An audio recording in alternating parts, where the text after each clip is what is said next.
Prólogo. El silencio es el mejor amigo o el peor enemigo. ¿Cómo interpretarlo? Callarse por respeto, por miedos. Si me callara muchas veces, no tendría los problemas que tengo. Si callara otras tantas, no podría parar ciertas situaciones. ¿Qué se hace? El silencio te ayuda o te mata por dentro. Este libro quiero que sea reflexivo sobre lo que es sufrir ataques de pánico y ansiedad, agorafobia social, TOC, trastornos alimenticios, miedos, terror nocturno, etc. Pondré ejemplos y me guiaré por relatos de gente que sufre y de las personas que no nos entienden qué es este sufrimiento, con información médica, con ayuda psicológica y psiquiátrica, informes de internet con estadísticas, etc. Espero que sea de utilidad. A mí me está ayudando el escribir y no callar. El silencio enferma el cuerpo y el alma. Los ataques de pánico pueden ser desencadenados por situaciones extremas de cansancio, estrés, falta de diálogo, que estén todo el día martillándote la cabeza de no servís para nada, sos inútil, vago, te la pasas encerrado. Salí. Noroeste, tienes amigos, te quedas solo en la oscuridad. Cada vez compartís menos cosas con tu entorno hasta no salir a la calle y tu búnker es tu casa, de ahí pasas a tu dormitorio, cierras puertas, ventanas. No dejas asomar el mínimo reflejo que te diga afuera hay vida. A mi paso no podía salir a colgar la ropa porque sentir el viento en mi cara era tener terror, miedo a que me pasara algo malo. No podía, lloraba todo el día. Fui al psicólogo, no me ayudó, me llevó a mi niñez y ese no era el problema. No, el problema fue que estaba muy cansada, trabajaba mucho, más que todos en casa, para que las cosas estuvieran en orden y estaba esperando a mi bebé. Ese fue el desencadenante, la pérdida de mi bebé y sentir la presión no de mi pareja, sino externa. No me dejaron hacer mi duelo y bueno, la vorágine de tomar clonazepam, gotas de ribotril que es lo mismo, pero me lo mandaban, fluoxetina para la depresión, Valium, buscapina para los dolores de estómago, diclofenac con pridinol para los dolores musculares, ya que me tenso mucho y quedo muy dolorida, y no puedo parar de contar la cantidad de medicamentos que me daban. Que me paso la vida, y no me di cuenta. Hace 2 años y medio que sufro, pero le busco la vuelta, no me quedo, pero queda mucho camino por recorrer. No se me valora, es lo que siento, me callo muchas cosas, me tapo mis oídos para no escuchar otras, cierro los ojos para no ver cosas, como el desprecio, la mala voluntad, la ignorancia hacia mí u otros, el estar siempre alerta a que no me ataquen. Si me siento atacada, pero no por fantasmas en mi cabeza, no son reales y son personas cercanas que no entienden, y viven quejándose de lo suyo como si fuera un terremoto y es más simple su solución que la de las personas que sufrimos esto. Se deja de comer, de ver a los ojos, de escuchar, de hablar, de oír, de sentir. Definición de pánico. Son periodos de miedo o terror que pueden durar minutos hasta estar largos. Periodos de miedo. Síntomas. En el ataque de pánico pueden presentarse uno o varios de los siguientes síntomas físicos vinculados al miedo: dolor en el pecho o nuca o taquicardias, respiración forzada, arrítmica, apresurada y con síntomas de ahogo, mareos, baja temperatura en las extremidades, náuseas o vómitos, temblores, escalofríos, estremecimientos y hormigueo, contracciones musculares, sequedad en la boca y en el paladar, sensibilidad a la luz, dilatación de pupila, temblores o sacudidas, sudoración, opresión o malestar torácico, parestesias, sensación de hormigueo en las manos o en pies, escalofríos, sensación de ahogo, sensación de atragantamiento, dificultades para hablar o comunicarse, debilidad o inestabilidad. En la crisis también se presentan algunos de los siguientes miedos y sensaciones: sensación de perder el control, miedo a perder la razón, sensación de miedo a la muerte, despersonalización o desrealización, irrealidad,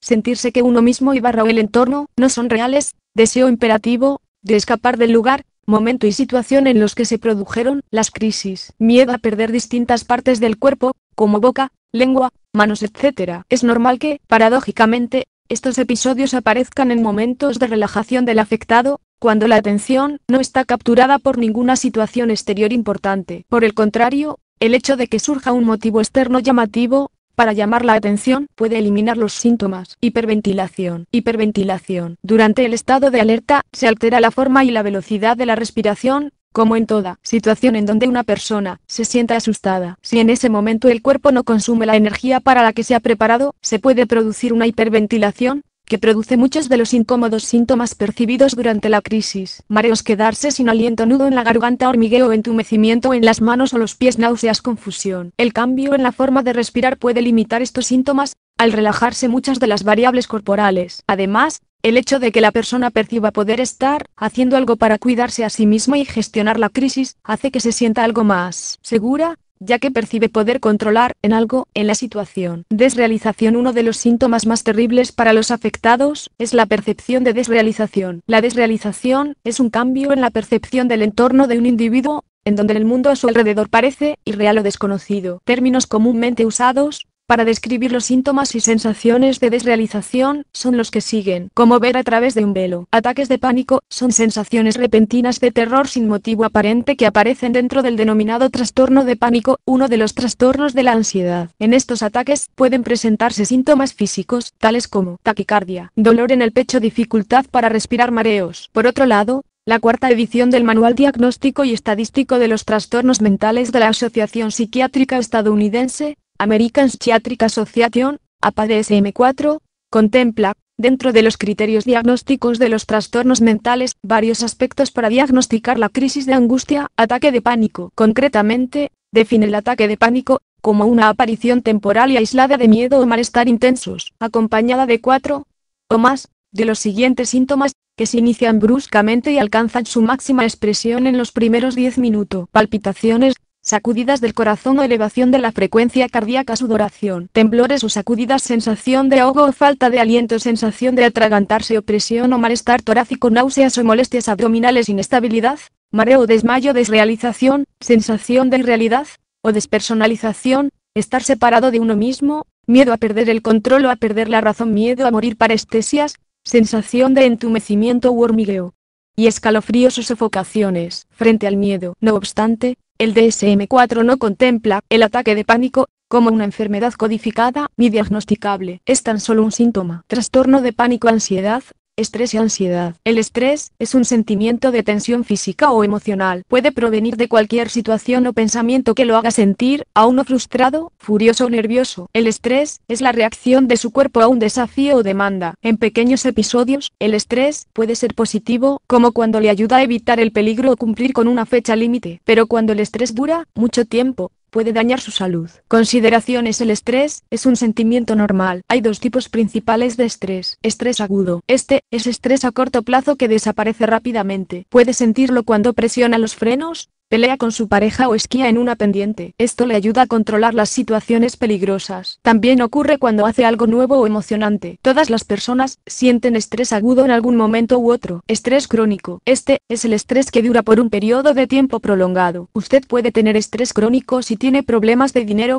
un matrimonio infeliz o problemas en el trabajo. Cualquier tipo de estrés que continúa por semanas o meses es estrés crónico. Puede acostumbrarse tanto al estrés crónico que no se dé cuenta que es un problema. Si no encuentra maneras de controlar el estrés, este podría causar problemas de salud. El estrés y su cuerpo reacciona ante el estrés al liberar hormonas. Estas hormonas hacen que su cerebro esté más alerta, causar que sus músculos se tensionen y aumentar su pulso. A corto plazo, estas reacciones son buenas porque pueden ayudarle a manejar la situación que causa el estrés. Esta es la manera en que su cuerpo se protege a sí mismo. Cuando tiene estrés crónico, su cuerpo se mantiene alerta incluso cuando no hay peligro. Con el tiempo, esto le pone en riesgo de problemas de salud, incluyendo presión arterial alta, insuficiencia cardíaca, diabetes, obesidad, depresión o ansiedad, problemas de la piel, como acné o eczema, problemas menstruales. Si usted ya tiene una condición de salud, el estrés crónico puede hacer que sea peor. Signos de demasiado estrés. El estrés puede causar muchos tipos de síntomas físicos y emocionales. Algunas veces posiblemente no se dará cuenta de que estos síntomas son ocasionados por el estrés. Aquí hay algunos signos de que el estrés le puede estar afectando: diarrea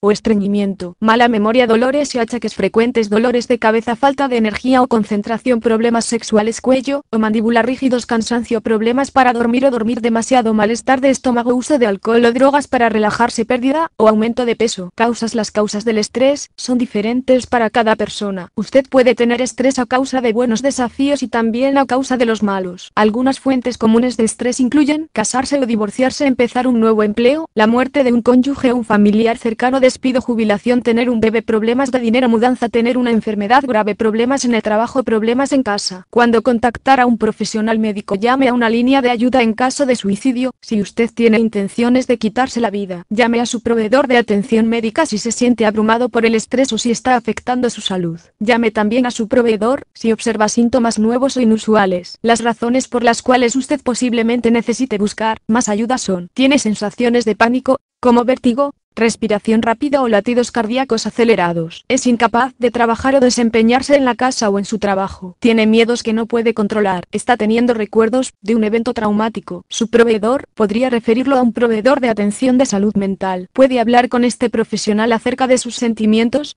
lo que parece hacer que su estrés empeore o mejore y por qué cree que tiene este problema. Nombres alternativos: ansiedad, estrés, tensión, recelo, sentirse nervioso, nerviosismo, depresión, depresión. Descripción general. La depresión se puede describir como el hecho de sentirse triste, melancólico, infeliz, abatido o derrumbado. La mayoría de nosotros se siente de esta manera de vez en cuando durante periodos cortos. La depresión clínica es un trastorno del estado anímico en el cual los sentimientos de tristeza, pérdida, ira o frustración interfieren con la vida diaria durante un periodo de algunas semanas o más. Consideraciones: la depresión puede suceder en personas de todas las edades, adultos, adolescentes, adultos mayores. Los síntomas de depresión abarcan estado de ánimo irritable o bajo la mayoría de las veces, dificultad para conciliar el sueño o exceso de sueño, cambio grande en el apetito, a menudo con aumento o pérdida de peso, cansancio y falta de energía, sentimientos de inutilidad, odio a sí mismo y culpa, dificultad para concentrarse, movimientos lentos o rápidos, inactividad y retraimiento de las actividades usuales, sentimientos de desesperanza y abandono, pensamientos repetitivos de muerte o suicidio, pérdida de placer en actividades que suelen hacerlo feliz, incluso la actividad sexual. Recuerde que los niños pueden presentar síntomas distintos a los de los adultos. Vigile especialmente los cambios en el rendimiento escolar, el sueño y el comportamiento. Si usted cree que su hijo podría estar deprimido, vale la pena consultarlo con el médico. Su médico puede ayudarle a aprender más sobre cómo ayudar a sus hijos si padecen depresión. Los tipos principales de depresión abarcan: depresión mayor, sucede cuando los sentimientos de tristeza, pérdida, ira o frustración interfieren con la vida diaria por semanas o periodos más largos de tiempo. Trastorno depresivo persistente, se trata de un estado de ánimo depresivo que dura 2 años. A lo largo de ese periodo de tiempo, puede tener momentos de depresión mayor junto con épocas en las que los síntomas son menos graves. Otras formas comunes de depresión abarcan: depresión posparto, muchas mujeres se sienten algo deprimidas después de tener un bebé, pero la verdadera depresión posparto es más intensa e incluye los síntomas de la depresión mayor. Trastorno disfórico premenstrual,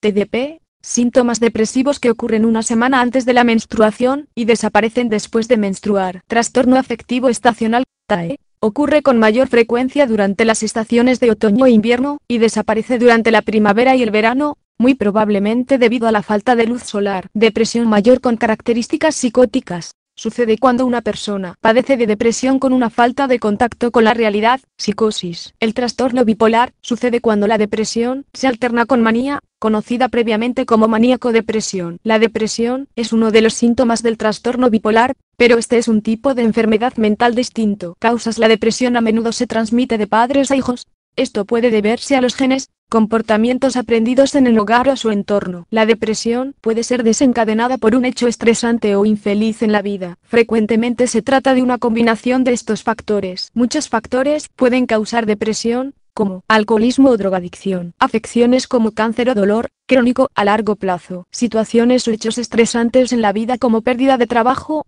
divorcio o fallecimiento de un cónyuge u otro miembro de la familia, aislamiento social. Una causa común de depresión en adultos mayores. Cuando contactar a un profesional médico, llame al número local de emergencias, 911 en los Estados Unidos, a una línea nacional de ayuda en casos de suicidio, o acuda a la sala de urgencias más cercana si tiene intenciones de hacerse daño o de dañar a otras personas. Llame al médico si escucha voces que no existen. Llora con frecuencia sin una causa. Su depresión ha afectado su vida laboral, escolar o familiar por más de 2 semanas. Presenta 3 o más síntomas de depresión. Piensa que uno de los medicamentos que está tomando actualmente puede estar causándole depresión. Sin embargo, no cambie ni suspenda los medicamentos sin consultarlo con el médico. Si usted piensa que su niño o adolescente pueden estar deprimidos, también debe llamar a su médico si cree que debe reducir el consumo de alcohol. Un familiar o un amigo le ha pedido que lo haga. Se siente culpable con relación a la cantidad de alcohol que consume. El alcohol es lo primero que bebe en la mañana. Nombres alternativos: melancolía, tristeza, pesadumbre, desesperanza. ¿Te resulta conocido algo de esto? ¿Te sentís así? Hay muchos factores que desencadenan todo esto y también hay formas y maneras de tratar de salir, porque uno es el que tiene que ser positivo y decir basta. El silencio, se acabó silencio, guardar silencio, pero al mismo tiempo querer que esa persona sepa lo que sientes y lo que piensas. A veces el silencio dice lo que tu corazón nunca tendría el valor de decir. Los medicamentos y sus efectos. Tril si tengo pena, un tricalma si me estrese, unas cuantas pildoritas en la cartera por si me sorprende la angustia. Muchos chilenos viven así, dependiendo de estos y otros tranquilizantes de la familia de las benzodiazepinas para funcionar en el día a día. El consumo ha pasado a ser tan habitual que de los riesgos apenas se habla. Este artículo cuenta la historia de quienes, sin darse cuenta, se hicieron esclavos de los ansiolíticos y de su largo camino para salir de esa adicción. Por Constanza Díaz fotografía, Sebastián Utreras producción, Álvaro Renner Gabriel tiene 48 años y no sale de su casa sin una tira de alprazolam en la billetera. Para él sería como salir a la calle desnudo. Ingiere entre 1 y 3 pastillas de 0,50 miligramos por día. Sin embargo, si debe enfrentarse a una situación que le provoca estrés y angustia, aumenta la dosis. Cuando sé que tengo que tomar un ascensor, cuando voy a viajar en carretera, si tengo una reunión importante y, por supuesto, para dormir. Nunca duermo sin tomar alprazolam. La primera pastilla que tomó fue a los 26 años y se la dio un amigo. Pasé varios días sin dormir. Estaba desesperado hasta que me dieron esta pastillita que resultó ser milagrosa. Luego, a los 35, fue víctima de frecuentes crisis de pánico con nuevos ataques de insomnio. Su hermano mayor había fallecido recién producto de un cáncer gástrico. Consultó a diversos psiquiatras y todos le recetaron alprazolam de 0,50 miligramos combinado con un antidepresivo. Cuando los ataques de pánico cedieron, continuó solo con el alprazolam, que toma hasta hoy. Pero desde hace años que Gabriel dejó de consultar psiquiatras. Las recetas se las consigue con un tío neurólogo. Sin la pastilla, se siente perdido. La primera la traga alrededor de las 5 de la mañana, cuando despierta sobresaltado, con angustia. Entonces, abotagado por el efecto del medicamento, duerme hasta mediodía. Por eso no ha podido conseguir un trabajo normal. Comienza a funcionar después de las 2 de la tarde. Trabaja en su casa, el departamento de su madre en Vitacura, diseñando páginas web. A veces no hace nada. Confiesa que ha preferido alejarse de sus amigos. Ellos tienen todo lo que yo no tengo: mujer, hijos, autos, una casa. Vivo estresado, nervioso y con angustia. No quiero que me vean así, fracasado, enfermo. Tampoco tengo polola, porque es difícil que alguien me aguante con este nivel de angustia. Prefiero estar solo. Sé que algo anda mal pero no sé qué hacer. Si me sacan el alprazolam, me muero, asume. Tapar la pena. Alejandra, ingeniera comercial de 36 años, conoció el alprazolam, comercializado en Chile como Zotran, Adax, Tricalma y Grifo Alpram, entre otras marcas, cuando era adolescente, pues su madre, que había quedado viuda muy joven y tenía tendencia a la depresión, consumía el fármaco a diario. Fue ella quien le convidó la pastilla para que se relajara y durmiera mejor. Al poco tiempo, Alejandra se habituó a ingerirla cada vez que sentía angustia o pena. Desde que murió mi papá, cuando yo tenía 10 años, las cosas nunca fueron fáciles en mi casa. Mi mamá trabajaba mucho para sacarnos adelante a mí y a mi hermana, y cuando no estaba en el trabajo, estaba en cama, deprimida. Crecí sintiendo su pena, su angustia. Entonces, comencé a consumir sus pastillas. Eran como el paraíso, me bajaban la ansiedad inmediatamente, recuerda. Al salir de la universidad, preocupada por la recurrencia de sus estados de ansiedad y cambios de ánimo, consultó a un psiquiatra que años atrás había atendido a su madre. El especialista le recetó clonazepam, nombre genérico del popular Rabotril que también se vende en Chile bajo otras marcas como Valpax, Acepran o Crismol. Fue entonces cuando comenzó a ingerir ansiolíticos diariamente y a subir, por su cuenta, las dosis. En menos de un año, llegó a ingerir 10 pastillas de 2 mg al día. Demasiadas. Una dosis regular diaria, según los especialistas consultados para este reportaje, va desde los 0,5 mg, como mínimo, hasta los 6 miligramos, y esto último en casos graves de pacientes con trastorno bipolar que deben ser hospitalizados. Te metes en esto y no te das cuenta cuando ya no puedes parar. Es como una bola de nieve que te agarra, y, aunque trates, no logras salir de ella, dice Alejandra, quien pidió ocultar su verdadero nombre. Empezaba el día con 2 pastillas, y, cuando se me acababa el efecto, me volvía la angustia y ahí tomaba otra, y luego otra. Estaba siempre estresada, irritable. Pasaba preocupada de que las pastillas se me fueran a acabar y obsesionada con conseguirme las recetas. Estuve 7 años bajo el efecto del clonazepam, desde los 24 hasta los 30 años. 7 años de los cuales no recuerdo mucho. Dormía casi todo el día. Vivía con mi mamá que trabajaba como secretaria de una transnacional, y nos mantenía a las dos. Yo no lograba funcionar. No tenía horarios que me permitieran cumplir con un trabajo regular porque, como el medicamento también tiene efecto hipnótico, las altas dosis me daban mucho sueño. No era de muchas amigas, y las que tenía, no me decían nada. Mi pololeo era muy tormentoso, debido a mis abruptos cambios de ánimo, peleábamos todo el tiempo. Sin embargo, él tenía una paciencia infinita para soportarme y nunca me dejó. Para que te hagas una idea de lo anestesiada que estaba, en esa época, falleció mi abuela materna. Yo viví con ella hasta que cumplí 15 años. Teníamos una relación muy cómplice. Cuando murió, en vez de llorar,